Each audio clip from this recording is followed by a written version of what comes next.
So I just got my S197 back from the last shop, and I have a very broken Golf. So nothing better than to let's go ahead and get it inside and tear the front cover off of it, rip all the timing chains off, go ahead and start installing some boundary oil pump gears and crank sprocket, and a Thomas Fab PCM and Fuse box relocation. So yeah guys, that's what we're doing in today's video, ripping everything apart on my S197, my dream Mustang, and tearing it all apart and making it into a freaking clapped out tin can race car. So let's get started. 1, 2, 3!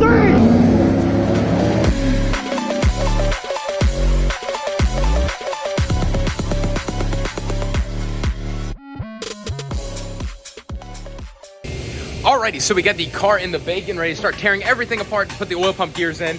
Sean is currently down there hammering, putting on the BMRK member, or putting it together. So that's what the noise you're hearing down there is. But I'm very nervous and very excited to go ahead and start on this project with this thing, getting the turbos on. So without further ado, let's get into ripping everything apart. I'm probably gonna put you on a time lapse.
All right, so as you could probably clearly see behind me, we got the Mustang completely torn apart. Front cover's off, everything's off. I even got the front bumper off, whole bunch of stuff, exhaust out, all the stuff that needs to go bye-bye for the turbo kit is sitting right down there.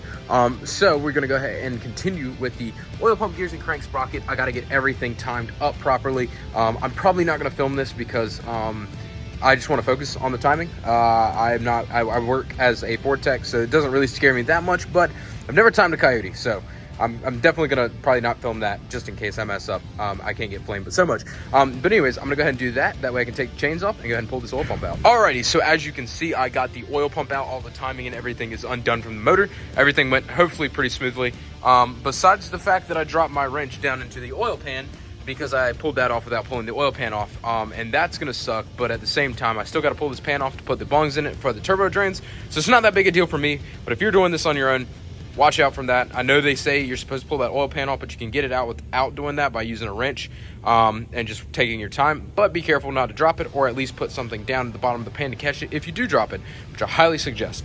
But now that we've got this out, I'm gonna take all of these Torx bit bolts apart off of this thing and pull out the insides. All right, now that we got the cover off, you can see this is the actual oil pump itself. You can see how it kind of does. The crankshaft does around like this, and it just essentially goes around and pumps oil like that. These are the factory Fomoco ones, the ones that are known to break. This is what we're replacing it with. We got a set of boundaries here. So replacing everything with boundary stuff. I got the assembly loop here. I'm gonna go ahead and get these out and pretty much put them back together the way they came in. You can see here, this side up, so this side up. Just take these out, put these right in, put a little bit of assembly oil right there, and a little bit of oil in the pump. That way it doesn't suck it dry when you go to start it, and it should be good. All right, so little skip. I got everything reassembled as far as the oil pump goes. I got all the backside bolts torqued down to 89 inch-pounds, and then I got all three of these bolts, or all four of those bolts installed down here and the oil pump realigned. So now I'm gonna get ready to go ahead and mess back with timing, hopefully get everything back into place and put it all back together. I'm not gonna lie, I'm very stressed out about this part, but cross your fingers, let's hope it goes well. I'm not too looking forward to it, honestly. All right, so I lost a bunch of footage because I'm an idiot. But as you can see, we got everything pretty much reassembled as far as doing the oil pump gears go. Now you do see that the fuse box and PCM is missing, and a bunch of wiring has been, you know, evacuated to down there for right this second. That is because we have got a Thomas Fab PCM and Fuse box relocation to right here. So my boy Tyler here has actually been doing that while I was cranking out the oil pump gears. So we're essentially doing a little bit of like a mini wire tuck on the engine bay, pretty much deleting a lot of what is seen. And we're moving it all down here. And that is a pain because you actually have to undo the wiring harness that runs through there into the car to actually move the PCM and the fuse box to down here. Other than that though, it's going pretty decently. So we're gonna keep cranking on it and just give you updates as we go. Alrighty, so I decided as I was filming towards the end there, it would be best to split this series up into multiple parts for the twin turbo S197. So we're gonna call it there for this video as far as installing the oil pump gears, the billet crank sprocket, and the Thomas Fab PCM fuse box relocation. As far as everything goes, the boundary setup works great, it fit in perfectly. It's really not that hard or intimidating as I felt it was after I got it done. It actually ended up pretty well. You just follow the kind of the shop manual. There's plenty of videos online on YouTube that are more in depth than this one, of course, for installing that setup, the oil pump gears and crank sprocket goes.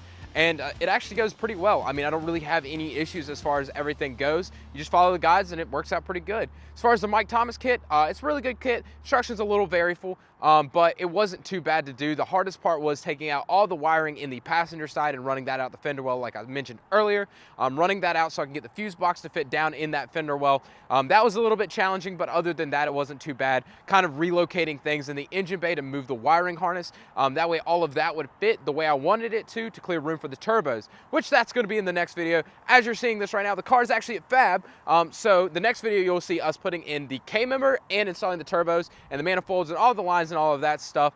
So it's going to be a great video, so make sure you keep up with the series, hit the like button, and subscribe to the channel to keep watching more of this crazy car build. But yeah, guys, thank you so much for watching. I hope y'all have a great rest of y'all's day. Peace out, and I'll see you next time.